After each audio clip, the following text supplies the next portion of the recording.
Silent Hill 2. What many consider to be the creme de la creme of horror gaming is turning 25 years old this year. A quarter of a century. Can you believe it? I really don't care. Released in 2001, Silent Hill 2 is regarded by many as one of the best video games of all time. Development began just a couple of months after the release of the first game. With Team Silent behind the wheel, it was sure to be a banger. And yes it was. This time around, the game's narrative shifted from ritualistic horror to pure psychological torment. Unlike Harry Mason's story in the first game, James Sunderland's journey isn't that cut and dry. It requires the player to piece together the information, leaving us with more questions than answers. A remake of the original was released in October 2024, and I will be discussing it in a future video, as I believe that the Silent Hill 2 remake deserves its own analysis. It's also worth quickly mentioning that earlier this year, the film adaptation for Silent Hill 2, titled Return to Silent Hill, was released. Sadly, not even the visionary, Christoph Gans, who directed the 2006 film adaptation of the first game, could successfully bring the story to the big screen. And that's because I believe it never needed an adaptation in the first place. Silent Hill 2 is a cinematic masterpiece that is best experienced in its original form. So with that, grab a drink and a snack. Let's celebrate Silent Hill 2 by revisiting the foggy town. Also, just a heads up, this video will contain spoilers, as well as discussing sensitive content. Viewer discretion is advised.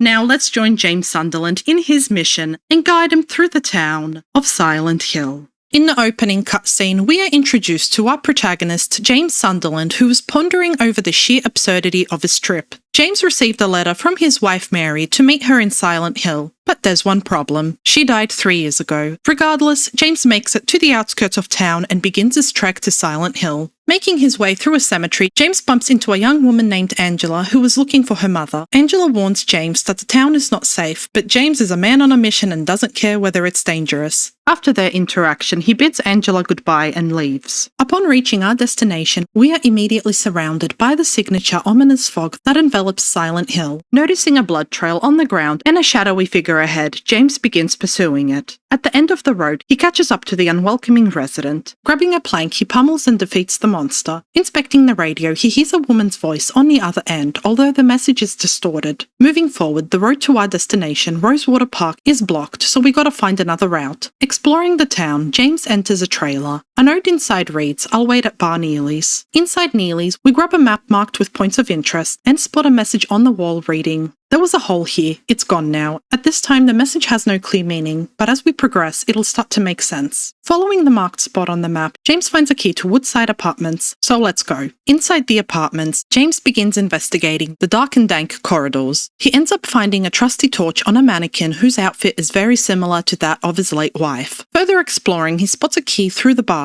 Reaching for it, a little fart face emerges, stomps on James's hand, kicks the key out of reach, and runs off. You have got to be fucking kidding me. In room 301, we grab a handgun and head back downstairs. Upon hearing someone scream, James heads in the direction, only to come across the Big Cheese himself. This is Pyramid Head, the iconic character of the franchise, also appearing in Silent Hill Homecoming, the film adaptations, and inspiring monster designs in later games. Despite this brief distraction, James enters the room where the screams came from. Inside, we find a slumped body in front of a TV. There has been speculation that the body is that of James himself, but let's put a pin in it for now. In another room, swarmed by moths, James sticks his hand into Shrek's glory hole and retrieves the key to unlock the clock's glass panel. Tinkering with the clock hands, we set the correct time. This allows James to move the clock and pass through a crack in the wall. Now we can investigate the barred section of the apartments. Upstairs, we encounter Pyramid Head once again, who is having a blast. In his panic, James starts shooting the monster, but the bullets do nothing. Unfazed, Pyramid Head leaves the room, and James grabs the key to unlock the courtyard. But before we make our way there, we gotta grab a pack of tinnies to unblock the garbage chute. Using brute force, James chucks the six-pack in, loosening whatever was trapped in there. Going back out front, we grab a coin, which is needed for a puzzle later on, as well as spotting an article that piques our interest. In the article, we learn that a man named Walter Sullivan was arrested for the murders of Billy and Miriam Locane.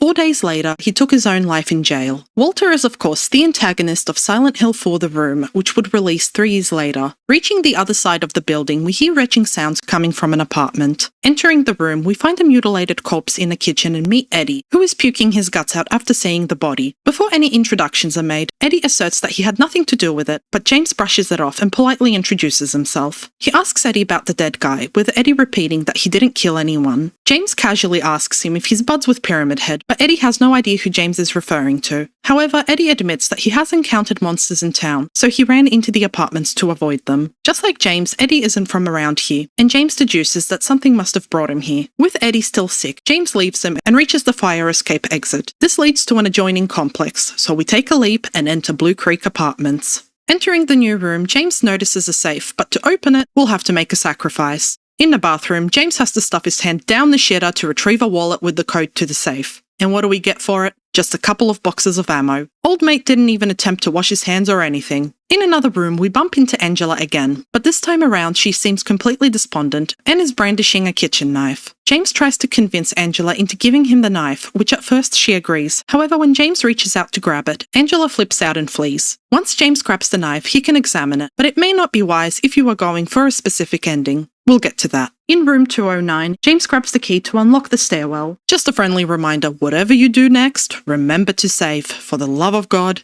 just do it. Entering the stairwell, we finally come face to face with Pyramid Head. At this point, fighting the Triangle Man is useless. He is immune to any damage dealt, so conserve your ammo. Right on cue, a siren blares and Pyramid Head decides to get out of town. Well, not literally. I guess he has other pressing matters to attend to. With that, the stairwell is drained. We are free to leave and hit the foggy streets. On our way, we bump into the little miscreant once again, who is all sass and no class. James has no idea who she is and asks her why she's alone in a town that's dangerous. She gives him more attitude before telling him that he didn't love Mary, which catches him off guard. Before James can even respond, she runs off. So we set out for our next destination. Weaving through the maze that is Rosewater Park, James meets a woman who strikes a strong resemblance to his late wife Mary. And it doesn't help the fact that her name is Maria. However, from their initial introduction, James can tell that Maria is no Mary. James realizes that coming to this special place that Mary mentioned in her letter ain't it. So with Maria's company, the pair start heading towards Lakeview Hotel, where James and Mary once stayed. Checking the map, James notices that Pete's Bowlerama is marked, so we make a pit stop there first. Once we get there, Maria refuses to go in, saying she hates bowling.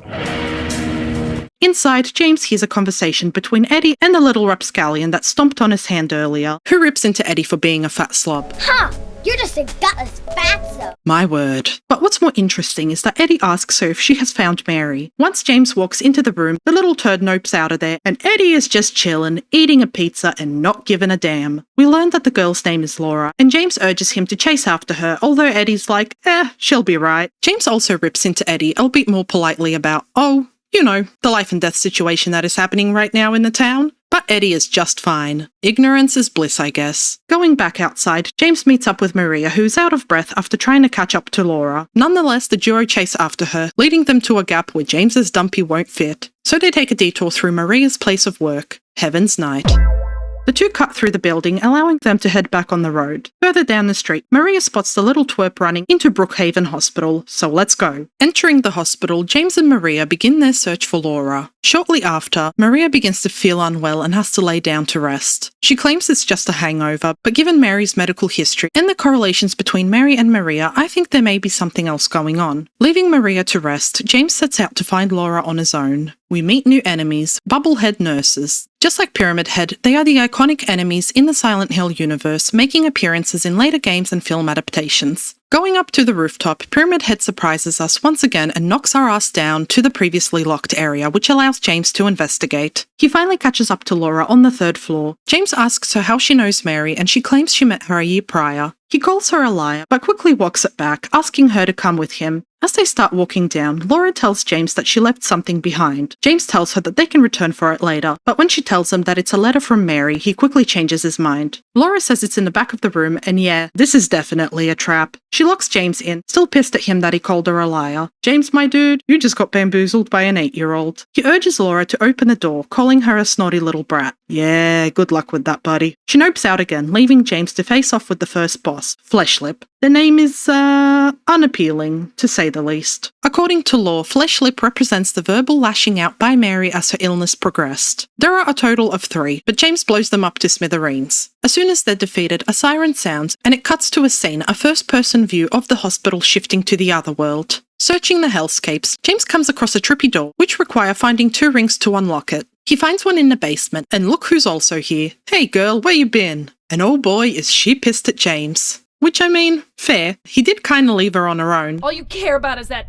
dead wife of yours. Hey, that's too far. With Maria back in our party, we grab the second ring needed and head back upstairs. In the elevator, we get a wacky game show scenario, so write your answers down if you want to win those goodies. If you answer correctly, you'll get some ammo and health items. Placing the 2 rings, we unlock the door which leads us to our escape. We are in yet another labyrinth, and pucker up cause Pyramid Head is back and oh lord he comin'. Trying not to bump into every damn wall, James reaches the elevator, but sadly, Maria will not be joining us. Yes, very sad. Once James collects himself, he finds a note directing him on a scavenger hunt. Finding a letter and wrench with further instructions, we make our way back to Rosewater Park and dig up a key to the Silent Hill Historical Society. Inside, James spots a painting of Pyramid Head with an ominous inscription, Misty Day, Remains of Judgment. James descends down the dark corridor, leading us to the pits of only God knows what, as a droning sound plays on a loop. Jumping into oblivion numerous times, we land into Toluca Prison. In the cafeteria, Eddie reappears and he is crashing the fuck out. He claims that the guy he just shot came after him and he killed him in self-defense. And yeah, I could believe that, given our own experience in this town, but the fact that Eddie just goes on this maniacal tirade, I'd say that's a red flag. Seeing that James is concerned about Eddie's mental state, Eddie is able to read the room and claims he's just messing. I was just joking, James. I don't know why, but this part always cracks me up. Even Eddie's little bitchy retort right here. Yeah. Eddie decides to run off on his own, so James looks around the dilapidated complex. In order to progress, we'll need to find 3 tablets, one of which can be found after our encounter with Eddie. The inscription, Gluttonous Pig. That's a little too on the nose. Finding the other 2, James pops them in and gets a horseshoe. Combining it with a wax doll and lighter, he uses it as a makeshift handle to open the hatch. Entering the labyrinth, James comes across a cube mechanism. Rotating it, a door appears, leading him to Maria confined in a cell. Despite being carved like a turkey by Pyramid Head at the hospital, she seems fine and very much alive. She doesn't seem to remember the encounter, instead telling James that he has always been forgetful, mentioning a videotape that he left behind. This implies that she has Mary's memories, only to revert back to her own persona. This is agonizing to watch, since James has already been through the ringer. He questions whether Maria is even real, and she assures him that she is. After their chat, James leaves to look for a key to break her out. In one of the corridors, James finds an article on the ground. Reading it, we learn that a 39-year-old man named Thomas Orozco was stabbed multiple times, indicating that the murder was not a robbery, as nothing was stolen, but a crime of passion. The article also mentions that Thomas was known for his heavy drinking and violent tendencies. This sets up a narrative for what we will encounter in a moment. After reading the article, we hear a woman scream. Following the sound, James enters the room and sees Angela cornered by this monstrosity. This is Abstract Daddy, the manifestation of Angela's abusive father. However, the physical appearance that we see through James's eyes is not quite the same as what Angela sees. This was confirmed by Masahiro Ito. Its appearance is of 2 bodies intertwined and stretched over a bed frame. The walls in the room have holes with metallic rods poking out. This isn't subtle symbolism, it's pretty obvious that Angela was abused by her father and potentially by her brother. In the Silent Hill 2 novel, we get more information on Angela's background, confirming that her brother also abused her. After years of being a victim of assault at the hands of her brother and father, Angela killed them. Defeating the monster, Angela delivers a final blow by dropping a TV on its head. James attempts to unsuccessfully console her, with Angela outright snapping at him. She tells him that he is a liar and that he no longer wanted Mary around. Angela leaves, while James ponders over what she just said in disbelief. In another room, James solves the gallows puzzle by guessing which one of the 6 men was wrongfully convicted. Pulling the correct noose, he obtains the key to Maria's cell. When James returns to her, he sees her lifeless body, covered in lesions and blood. Up until this point, there was no indication that Maria was sick. The only time she seemed unwell was back at the hospital, which she claimed was a case of a hangover. Coming to terms with her death once again, James has no choice but to push forward, so he climbs out of the labyrinth, leading him to a graveyard. He finds marked tombstones for Eddie, Angela, and of course, the last one is for James. So in we go. Entering a meat locker, we find Eddie with dead bodies on the ground, seemingly proud of the fact that he killed someone. He says the killing was justified due to being bullied his whole life, boasting about it, even admitting to killing a dog for the fun of it. James has had enough of Eddie's rants and calls him crazy. Eddie does not take that lightly and pulls a gun on James, resulting in a fight. The encounter itself is possibly the worst in the game, where James and Eddie open fire, resulting in Eddie finally dropping dead. James has a hard time coping with the fact that he killed a human being. Even though it was in self-defense, it takes a toll on him. Leaving the area, James gets on a boat and sails towards the light to the final destination of the game, Lakeview Hotel. At the reception desk, James finds a key to room 312, the same room he stayed with Mary all those years ago, along with a message written by Mary reading, "Waiting for you." He also finds a note informing him about a tape he left, which is stored in a safe in the employee section. In the dining hall, James finds Laura and the two talk. Just like him, she is looking to find Mary. Laura hands him a letter that was addressed to her written by Mary. Upon reading it, Mary tells Laura that she loved her like a daughter, and if things were different, she would have adopted her. Mary also mentions that James can come off as surly, but she asks Laura to give him a chance should they ever meet. The letter ends with Mary wishing Laura a happy 8th birthday.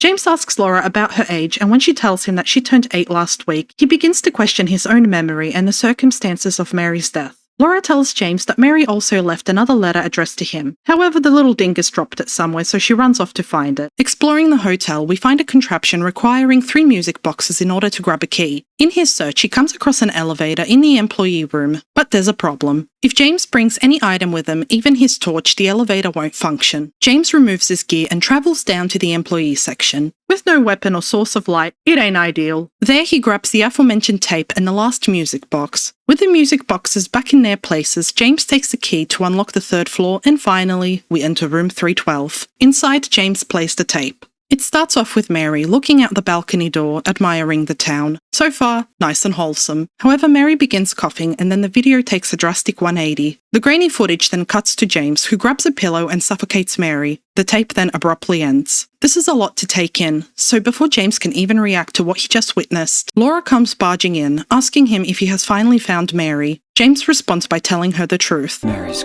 gone. She's dead. I killed her.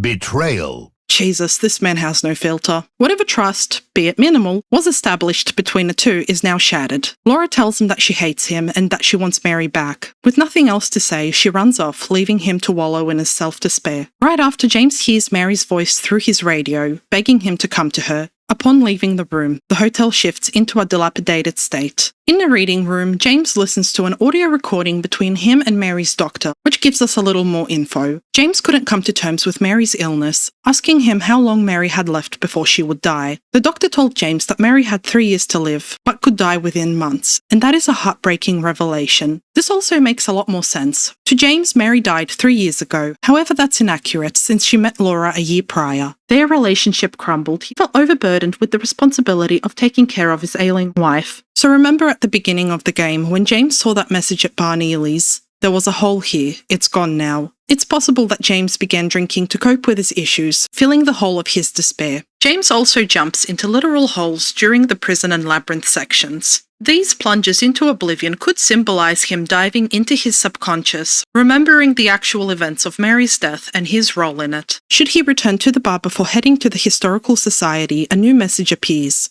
If you really want to see Mary, you should just die. But you might be heading to a different place than Mary, James. Whether James believes in the afterlife, he knows that murder isn't justified. If you think about it, Silent Hill feels like purgatory. These lost souls like Eddie and Angela, who committed murders, are stuck here. And James is no different. This message is pretty clear. James will go to hell for what he has committed. It is also speculated that the random capitalization is an anagram of, "I need you, Mary, be real." Whether this is true or not, I think it's worthwhile mentioning, further proving that Maria is a manifestation of Mary. This is why she refused to enter the bowling alley, and why only James can see and interact with her. Anyway, back to the story. Making his way down to the employee section, it is now completely flooded. He enters a room engulfed in flames with Angela inside. At first, she mistakes James for her mum, and quickly realizing that it's him, she begins apologizing. She thanks James for saving her, but wishes that he hadn't. She reveals that despite the abuse she went through at the hands of her father and brother, Angela's mother blamed her. James tells her that her mother was wrong, that Angela did not deserve it. However, Angela's self-worth has been broken down for so long that she feels unworthy of any empathy. She is skeptical of James's holier-than-thou persona. She can see right through it. Almost taunting him, she asks him if he can save her, even love her. With no response from James, she asks him for her knife back. When he refuses, she asks him if he's saving it for himself. He becomes defensive, telling Angela that he'd never take his own life. With nothing left to say, she ascends into the flames, ready to accept her fate. Even though James can see and feel the fire, Angela says that it's always like this for her. For James, the flames are a risky obstacle. For Angela, however, this is what she has experienced her whole life. feeling suffocated and being in constant danger. All she wanted was to see her mother one last time, the mother that abandoned her, left Angela alone with her tormentors. There is no way that James could have persuaded her to leave with him, partly because of her distrust, but also because he has his own demons. And this is mere speculation,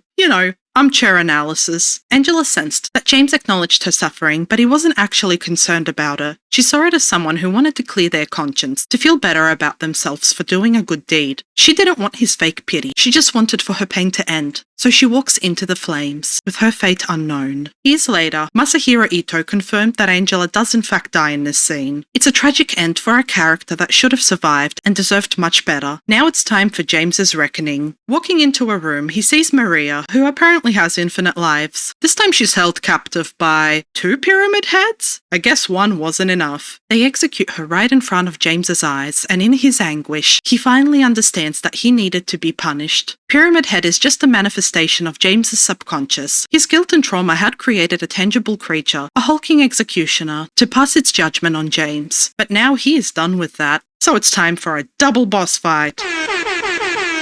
Once James deals enough damage, the duo impale themselves, as their presence is no longer needed. Afterwards, James grabs 2 eggs, one a rusted egg, the other a scarlet egg. Placing each one in the doors allows James to continue forward, but the door you choose to go through may impact the ending. Walking down the corridor, we hear Mary's conversation with James while she was hospitalized. As time dragged on and Mary's illness took a turn for the worse, she often lashed out at James, only to regret it immediately, admitting that she was scared of dying alone. In James's mind, a mercy killing was more humane than letting her live in the state that she was in. But he was conflicted. On one hand, he did what he thought was right. However, on the other, he felt immense guilt. Not just because he killed her, but also that he felt a sense of relief. No more fights, no more uncertainty, dreading the call to say that Mary finally passed away. Even if you frame it that way, I think James felt more guilt about seeming selfish than the actual act of mercy killing. Making his way up the stairs, James finally reunites with Mary. Wait. Nope, that's Maria.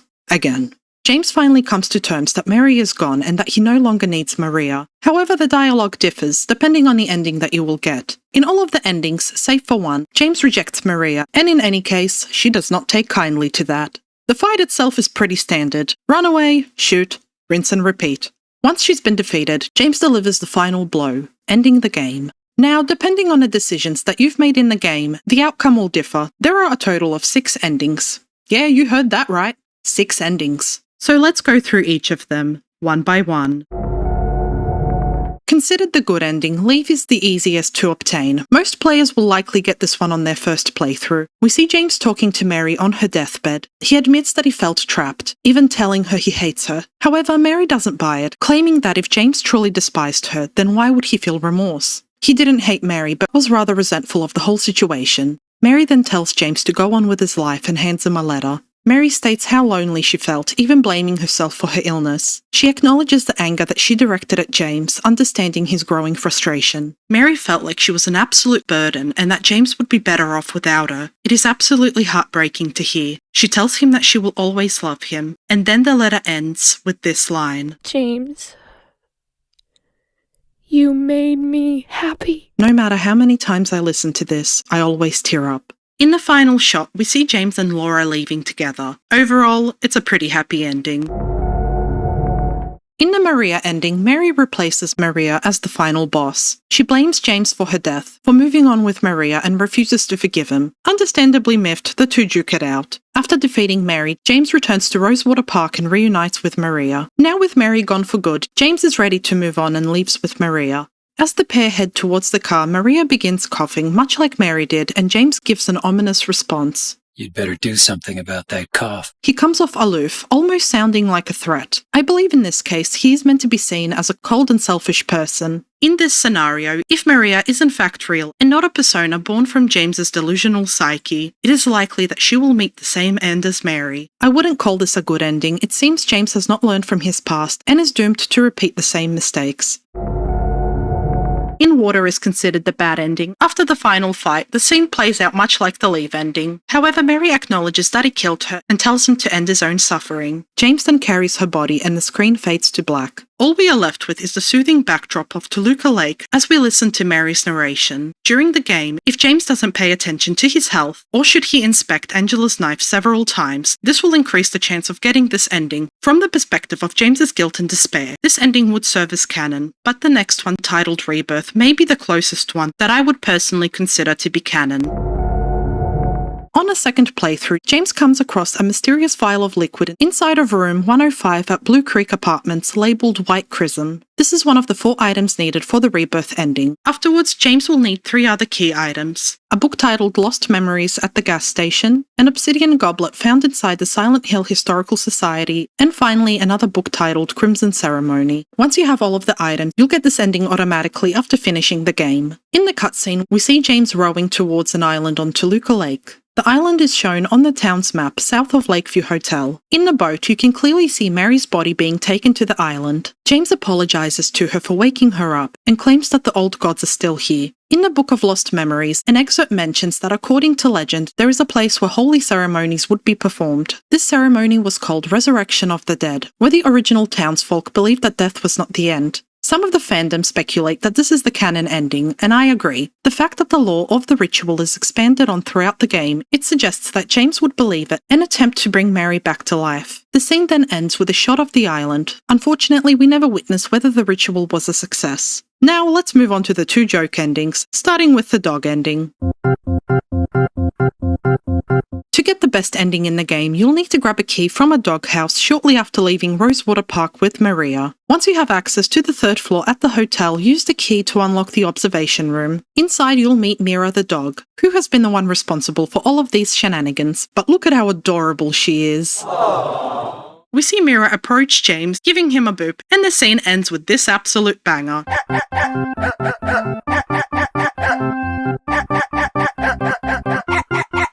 This is honestly on par with the Silent Hill 3 UFO ending, and I can't decide which one I prefer more. And speaking of UFO endings, Silent Hill 2 has cooked up its own. On a second playthrough, you'll spot a blue gem in the bathroom at the start of the game. Once acquired, use it in 3 specific places: at the Otherworld Hospital Garden after the first boss fight, by the boat after defeating Eddie, and finally in room 312 of Lakeview Hotel. Turns out the aliens are back, and this time they brought Harry with them. While James is busy asking Harry about Mary, and Harry asking about Cheryl, the aliens grow impatient, so they zap James and skedaddle out of there, with Harry giving us a thumbs up. Joke endings are always a highlight, bringing us much needed laughter after being emotionally scarred. There is no way to fully comprehend Silent Hill 2. The best way is to theorize and speculate, since there is no real lore answer. That is up to the player to decide. It's why this game is so loved and held in high regard to this day. This isn't a story of a man trying to save his daughter or a girl exacting revenge on those who have wronged her. This is a story of a broken man seeking answers and trying to piece together what has happened. James isn't some hero in this story, but he isn't a villain either. To understand him, we try to see things from his perspective, while knowing right from wrong. Nonetheless, this is James facing his own demons, overcoming the obstacles in his way and living with what he has done. That is his punishment. I believe the reason why there is no official canon ending is because we choose what should happen next for our protagonist. Does he forgive himself? Does he move on to repeat the same mistake again? Does he end his own life? Or does he perform a ritual in hopes of bringing back the one he loves the most? Thanks so much for sticking around. If you enjoyed the video, give us a thumbs up. The next video where I'll be discussing the remake is already underway. Consider subscribing so you don't miss out on any future content. And I'll see you next time.